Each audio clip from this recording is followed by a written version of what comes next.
एक नौकरी वाला अगर खुद नौकरी करने ना जाए उसको पैसा आएगा। एक दुकान वाला खुद दुकान ना खोले 12 घंटे उसको पैसा आएगा। तो आपका ही समय, आपका ही प्रयास, आपका ही परिणाम तो आपकी इनकम, और इस इनकम को कहते हैं एक्टिव इनकम। तो आदमी 20 साल की उम्र से काम करना शुरू करता है और 70 साल की उम्र तक नाचता रहता है, लेकिन उसके नाचे बिना उसको एक ढेला भी मिलने वाला नहीं है। इस इनकम को कहते हैं एक्टिव इनकम। लेकिन अगर आपको फाइनेंशियल फ्रीडम और वाकई में वो लिव विद फ्रीडम वाली जिंदगी जीनी है, तो उस जिंदगी को जीने के लिए क्या करना पड़ेगा?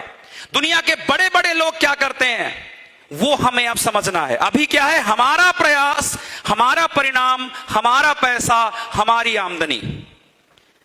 तो आप 60 साल के हो जाएंगे तब भी आप रिटायर नहीं हो पाते, क्योंकि आपके बिना काम किए आपकी कमाई आने वाली नहीं है। मतलब हम बन गए हैं अकेला चना, और अकेला चना भाड़ नहीं फोड़ सकता। सुना है ना? मतलब हम अकेले अपने दम पर बड़ा कारनामा नहीं कर सकते। अगर आपके पास बड़े सपने हैं, अगर आपको फ्रीडम से जीना है, अगर आपको बड़ा बिजनेस क्रिएट करना है, तो इसका एक ही फॉर्मूला है, अपने साथ दूसरों का समय जोड़ लो, अपने साथ दूसरों का प्रयास जोड़ लो, अपने साथ दूसरों का पैसा जोड़ लो, अपने साथ दूसरों के परिणाम जोड़ लो, तो फिर आपको चक्रवृद्धि ब्याज की तरह पैसा आएगा। अब ये क्या है भाई? ये क्या बोल दिया मैंने? दूसरों का समय कैसे जोड़ लूं? दूसरे मेरे पास पैसा क्यों जोड़ेंगे? दूसरों के प्रयास से मुझे कैसे पैसा आएगा? तो आइए समझते हैं एक कहानी के माध्यम से। बोलो सर कहानी बताइए। तो कहानी आपको बताता हूं। एक बार दो भाई थे। कितने लोगों ने मैकडॉनल्ड में बर्गर खाया है? खाया है कभी ना कभी, ठीक है? तो दो भाई थे। उन भाइयों का नाम क्या था? Richard and Maurice McDonald. तो रिचर्ड एंड मॉरिस मैकडॉनल्ड ने 1940 में एक बर्गर की दुकान खोली, छोटी सी, और वो बहुत अच्छा बर्गर बनाते थे, बहुत अच्छा। भीड़ लगती थी उनके यहां। दिन भर उनको मतलब बर्गर खिलाते खिलाते थक जाते थे तो भी कस्टमर नहीं खत्म होते थे। इतना अच्छा बर्गर उन्होंने बनाया। 1940 से लेकर 1955 तक उन दोनों भाइयों ने बिजनेस किया। पर उनका बिजनेस कैसा था? उनका प्रयास, उनकी मेहनत, उनका रिजल्ट, उनकी सफलता। बात पकड़ में आ रही है? 15 साल उन लोगों ने दुकान खोली, बर्गर बनाया, मेहनत की, लेकिन अगर वो एक दिन दुकान नहीं खोलते थे तो उनको पैसा नहीं आता था। अगर वो दोनों भाई खुद दुकान में नहीं बैठते थे तो बर्गर अच्छा नहीं बनता था, क्योंकि सिर्फ उनको पता था कि बर्गर अच्छा कैसे बनाते हैं। उस आमदनी को कहते हैं एक्टिव इनकम। एक दिन उनको एक आदमी मिला, उसने उनके दुकान में बर्गर खाया। उसका नाम था रे क्रॉक। वो कब मिला? 1955 में, 15 साल बाद।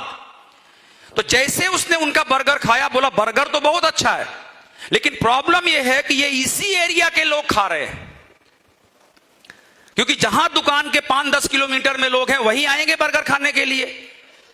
उसने कहा जब इतना अच्छा बर्गर बनाते हो मेरे भाइयों, तो पूरे देश में क्यों नहीं बेचते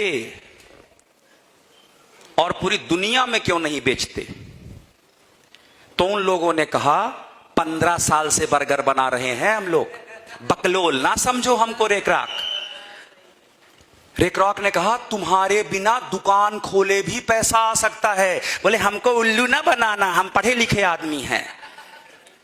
रे क्रॉक बोला तुम घर में सोओगे तो भी तुमको पैसा आएगा। बोले हम इतने बेवकूफ नहीं है, तुम्हारे झांसे में आने वाले नहीं है। वो बोला अरे मेरी बात तो सुनो, तुम घर में बैठे रहोगे तो भी तुमको पैसा आएगा। वो बोले ऐसा आज तक हमने पहले होते हुए देखा, हम उस पर ही विश्वास करेंगे जो आज तक हुआ है। ये हम स्कीम में फंसने वाले नहीं हैं। आपको पता है रे क्रॉक वो आदमी था जिसने फ्रेंचाइजिंग सिस्टम की शुरुआत की। मतलब उसने कहा कि एक काम करो दोनों भाइयों, हमको यह बता दो कि तुम ये बर्गर बनाते कैसे हो, एक बार बता दो, हम लिख लेंगे पेपर में, और फिर हम यही ट्रेनिंग बहुत सारे लोगों को देंगे कि वो भी इसी तरह का बर्गर बना सके। लेकिन हम ट्रेनिंग उनको ही देंगे जो हमारे स्टोर में बर्गर बेचेंगे। बात पकड़ में आ रही है? और हम अपना स्टोर पूरे देश में, पूरे दुनिया में खोलेंगे, उसका कंट्रोल हमारे पास होगा। लोग आएंगे, अभी हम बर्गर बनाते हैं, फिर लोग हमारे लिए बर्गर बनाएंगे, अब पैसा हम कमाएंगे।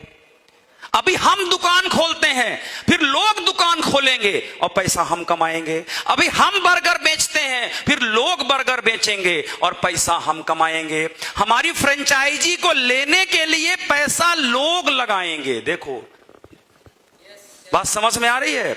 लोग पैसा लगाएंगे, वो हमें देंगे 40 करोड़, बोलेंगे आप हमको, हम 40 करोड़ दे रहे हैं, हमारे जबलपुर में एक दुकान खोल दीजिए और हमको बता दीजिए कैसे बनाना है, कैसे बेचना है।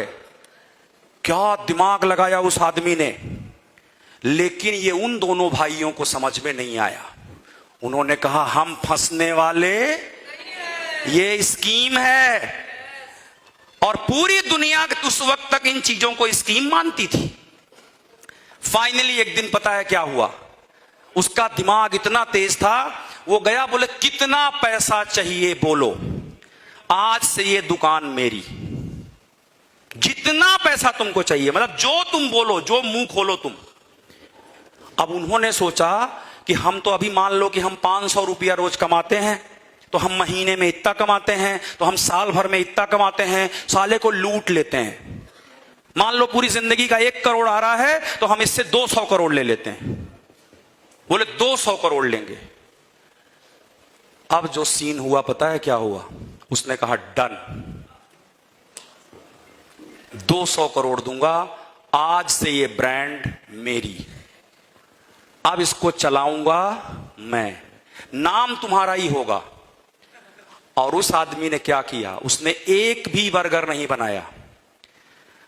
उस बर्गर को बनाने की फिलॉसफी को चुराया, एक तरह की दुकानें खोली, एक तरह का बर्गर बनाया, अपना सीक्रेट किसी को नहीं बताया। आज पूरे विश्व में हजारों लाखों लोग बर्गर बना के बेचते हैं, और पैसा कौन कमाता है? Ray Kroc. समझ में आ रही बात? अब आप मुझे बताना, उन दोनों भाइयों ने गलती क्या की? उन भाइयों को एक्टिव इनकम पर इतना विश्वास था कि जब उनको पैसिव इनकम की योजना पहली बार बताई गई तो उन्होंने क्या बोला? नो। और एक्टिव इनकम के लिए यस। ये उनकी बेवकूफी थी कि नहीं? लेकिन आप लोगों को जानकारी दे दूं, पहले 10-15 सालों में उन लोगों को जो फ्रेंचाइजी खोलते थे, सरकारें जेल भेजा करती थी, उनके ऊपर केस चलाया करती थी। वो कहती थी ये स्कीम है, ये चिटफंड है। लेकिन अगर आज किसी की मैकडॉनल्ड की फ्रेंचाइजी हो तो क्या बोलेंगे? अरे जबलपुर के अमीर आदमी है, फ्रेंचाइजी लिए हैं, मैकडॉनल्ड की फ्रेंचाइजी लिए हैं इसकी। आज आप देखो पूरे मार्केट में जितनी दुकानें होंगी उसमें 80% दुकानें क्या है? फ्रेंचाइजी। कोई लिवाइस की फ्रेंचाइजी खोल रहा है, कोई मैकडॉनल्ड की खोल रहा है, कोई पिज्जा हट की खोल रहा है, कोई ये इसकी खोल रहा है, कोई कोका कोला की खोल रहा है, और सब फ्रेंचाइजी लेकर ही धंधा कर रहे हैं।